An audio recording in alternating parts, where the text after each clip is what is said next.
Reverend, are Mormons Christians? I believe they are. Are Mormons bigots? I do not call Mormons bigots, no. I think that there was a doctrine that was, to my understanding, part of the Mormon church until the 60s that was a doctrine that excluded people based on race. I understand that was a transition made on that around 65 to 78. I'm not clear. 78. Am I a racist? I don't believe you are. Well, you said, let's start at the beginning. You said, what you said about Romney was at the beginning, and this I took... You're talking about in the debate. In the debate. Right. What did you say? What I said was, Mr. Hitchens, who is an atheist, this is a debate on atheism versus believers. Mr. Hitchens made a long, sweeping indictment on all believers, including saying that atheists had really been the ones behind the civil rights movement, that in effect believers had poisoned the world, including right now you have a Mormon running for president, Mr. Romney, and said that that church had taught the son of Ham curse in regards of blacks. Right. In my response, I corrected him on the Southern Christian Leadership Conference. It was a God-based movement that was in civil rights, that people that had believed in God had done a lot of great things. You can use or misuse or not misuse religion. And as for the one Mormon candidate, a lot of true believing people are going to vote. I don't think he'll be president anyway. Okay. Hitchens said, and if we have the note from Paula Zahn, she said, I spoke with Christopher Hitchens, who happened to be in the hallway upstairs before we went on the air, and he said that what you were saying, that those who really, and he said when you were saying those who really believe, he thinks you were making the distinction between Mormons and other Christians. Well, he didn't have a responsibility to ask me about that. That was the beginning of the debate. We went another hour and a half. He never brought it up. I brought Mormon back up. He never brought it back up. One. Secondly, I think that he also told Paula Zahn that he did not think I said anything in a mean-spirited way. There are some. Let me put this. Let's get straight to the point, Glenn.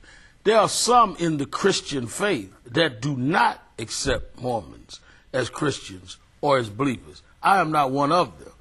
If I wanted to cop out, I could say I have a religious disagreement. I do not think me or anyone else has the right to determine who are believers. I do not think anyone has the right to in any way discriminate against one's decision how they approach God, which is why I said on my radio show today that to Mormons, this is not my intention to have said anything against Mormons. And as I explained to you, I was talking about atheists. You said, is Hitchens right? Is this the history of the Mormons? And were you part of that history? Were you part of the church before they renounced this? Right. When I said that let me finish my statement and I will deal with that. What I have said today is that if I inadvertently, or my words inadvertently, heard any Mormon, I apologize to a Mormon only because that is not my intent nor my belief. If it was, I think you know me well enough to say that is my belief. I do not think that they're believers. That's not my belief, so I'm not going to say that.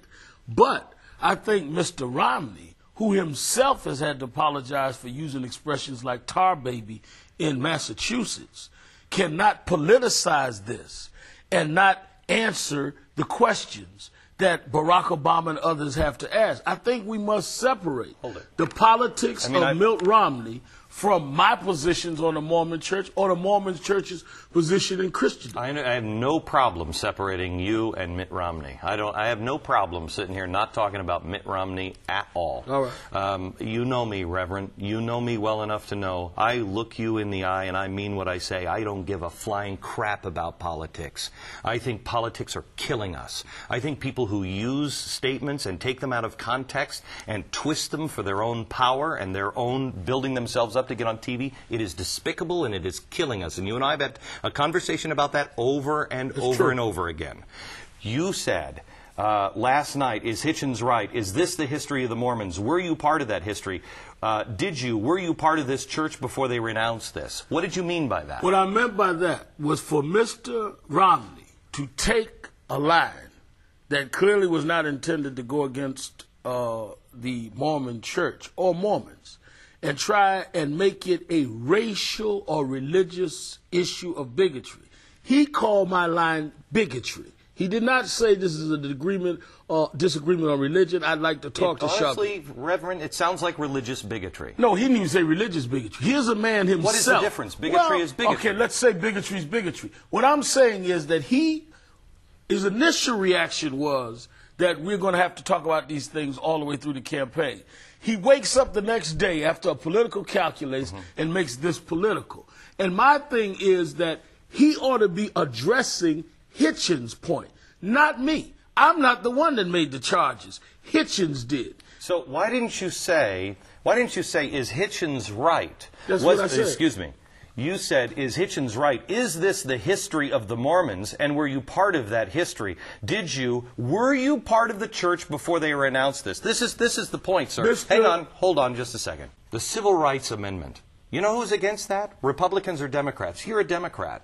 Were you a part of the Democrats? Were you a part of the Democratic Party before they renounced their racism and stood against the civil rights movement? I was not old enough to have been. Okay, but you don't have to answer it. No, I have to answer it. I've been part of the Democrats that have objected now to some of what the Democrats have done. That has nothing to do with the fact that if Mr. Romney is going to step into a situation, he is going to have to follow the same rules that everybody else does in politics, Glenn. We have had for the last several months Rudolph Giuliani have to defend whether he's a good Catholic. We've had Barack Obama have to talk about his pastor's sermons. Mr. Romney is going to have to deal with his own situation, independent of a controversy. I called it that. Would you feel it was unfair for Giuliani to have to speak against the Inquisition?